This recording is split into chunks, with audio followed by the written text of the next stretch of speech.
de prosseguirmos para a próxima palestra. Muito obrigado. Obrigado. De seguida, introduzo o Dr. André Antunes, do Centro Hospitalar Universitário de Coimbra, que nos irá falar da cirurgia na regurgitação mitral isquémica. André? Obrigado, Márcio. Ok.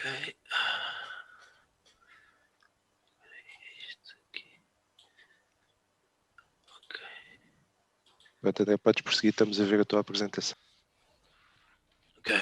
Ora, muito bom dia. Venho falar-vos de um caso de regurgitação mitral isquémica e discutir que tipo de tratamento cirúrgico será o mais adequado.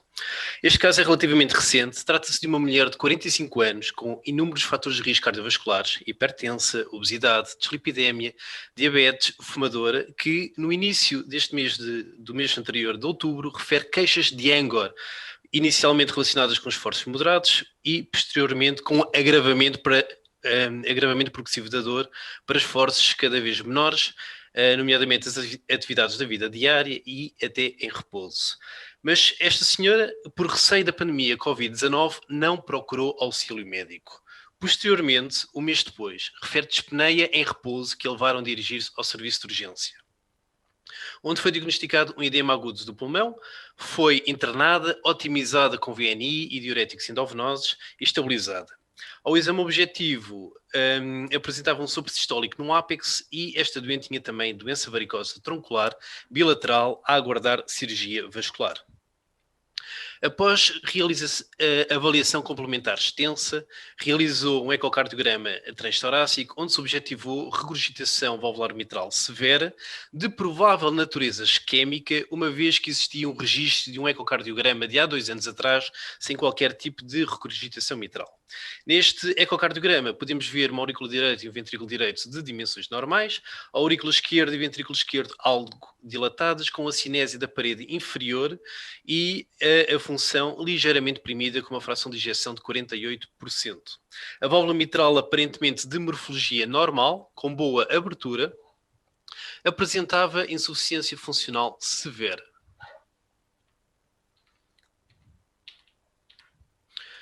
Realizou um cateterismo cardíaco para esclarecimento das queixas de angor torácico, que demonstrou um tronco sem lesões, a descendente anterior com 2 lesões sequenciais no segmento proximal,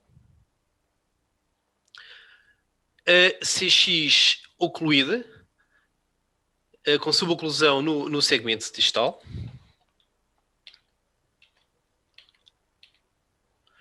e uma coronária direita dominante com uma lesão de 75% no segmento proximal e uma oclusão no segmento médio, visualizando-se um preenchimento retrógrado do vaso distal por heterocolaterais.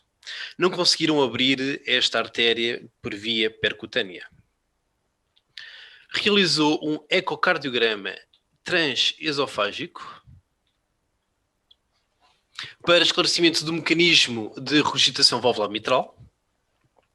Verificámos um ventrículo esquerdo com razoável função, cerca de 55% de fração de ejeção, e a válvula mitral com prolapso do folheto anterior exuberante a nível de... Está aqui...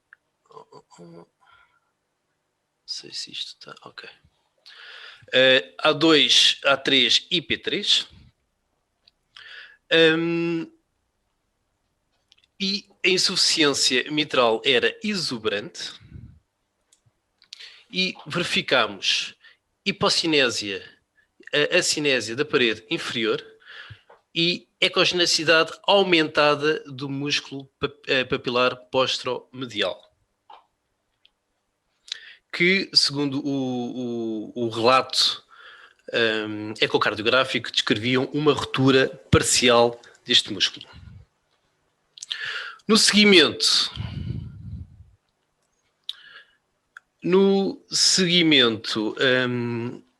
foi referenciada durante o mesmo internamento para cirurgia cardíaca de revascularização coronária e reparação ou substituição valvular mitral. Esta doente fez um ecocardiograma de stress farmacológico que não revelou viabilidade da parede inferior, motivo pelo qual apenas se revascularizou a descendente anterior com uma artéria mamária interna esquerda pediculada para a TA. E quando se abordou a válvula mitral, verificou-se que esta era morfologicamente normal, mas ao avaliar o aparelho subvalvular, verificamos que o músculo posteromedial se encontrava necrosado e alongado. A pergunta que eu agora gostaria de fazer à plateia é, perante esta situação intraoperatória, se optavam por realizar nesta doente de 45 anos uma reparação valvular mitral ou uma substituição valvular, e essa discussão depois iremos tê-la no final. Portanto, o que nós decidimos fazer foi avançar para a substituição valvular mitral. Aqui estamos a ressecar o músculo papilar necrosado e implantar uma prótese mecânica face à idade da doente. Recordar que o músculo papilar anterolateral recebe vascularização sanguínea quer da DA, quer da CX, enquanto que o músculo papilar posteromedial apenas recebe da coronária direita, e este é mais facilmente afetado quando esta artéria está comprometida. Também recordar que a ruptura total ou parcial do músculo papilar é uma complicação mecânica do infarto agudo do miocárdio, tal como o alongamento nesta situação. Portanto, ter em mente os mecanismos de regurgitação mitral isquémica, tais como os fatores ecocardiográficos preditivos de uma falência de plastia mitral. Existem vários artigos em revistas com forte fator de impacto sobre regurgitação mitral isquémica severa, se reparação, se substituição, que nos diz que a reparação da válvula mitral em doentes com depressão da função não confere um benefício adicional quando comparada com a substituição, quer a curto, quer a longo prazo, quer a nível de complicações relacionadas com a válvula e efeitos da performance do ventrículo esquerdo. Por outro lado, expõe o doente a um risco alto de recorrência de regurgitação mitral e a um maior risco, obviamente, de reoperação. Gostaria de saber agora a vossa opinião. Obrigado. Obrigado, André. Penso que desta vez talvez o Manuel Magalhães queres comentar? Obrigado. André, parabéns pela apresentação. É um tema que nos assola já há muito tempo e é uma dúvida que nos vai continuar a assolar durante algum tempo. Eu acho que a viabilidade dos territórios e a sua dilatação prévia é um bocadinho a resposta, não é? Porque se tiveres viabilidade dos territórios e se fores revascularizar, em princípio consegues manter a função e evitar a dilatação contínua e consegues uma reparação que possa durar. Se não conseguires nem uma revascularização decente ou não houver viabilidade, obviamente que eu acho que a substituição valvular é lógica.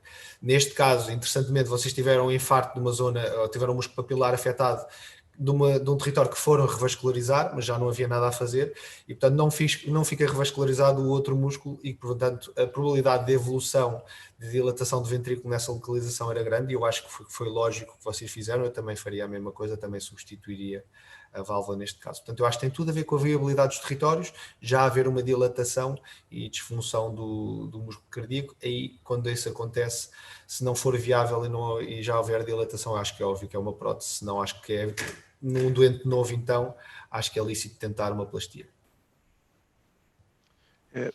Penso que existem também diversos critérios de sucesso da plastia, nomeadamente do tamanho do ventrículo, da dilatação do anel, dos próprios ângulos de tenting, etc., que estão até bem estipulados num destes artigos publicados no New England. Depois, eu gostaria de lançar uma questão um bocadinho provocadora, tanto para o André como para os membros da mesa, que é, tendo em conta a viabilidade é assim tão importante para escolher o local de realizar as pontagens ou não? Tendo em conta as publicações recentes, nomeadamente os resultados do estudo STITCH há 10 anos. André, podes parar só a transmissão, a tua partilha de ecrã, só favor. Ok. O que é que acham em relação a esta questão da viabilidade? Eu acho, apesar de tudo, que a viabilidade, apesar do estudo STITCH, continua a ser muito importante em termos da nossa decisão, com a lógica avaliação caso a caso.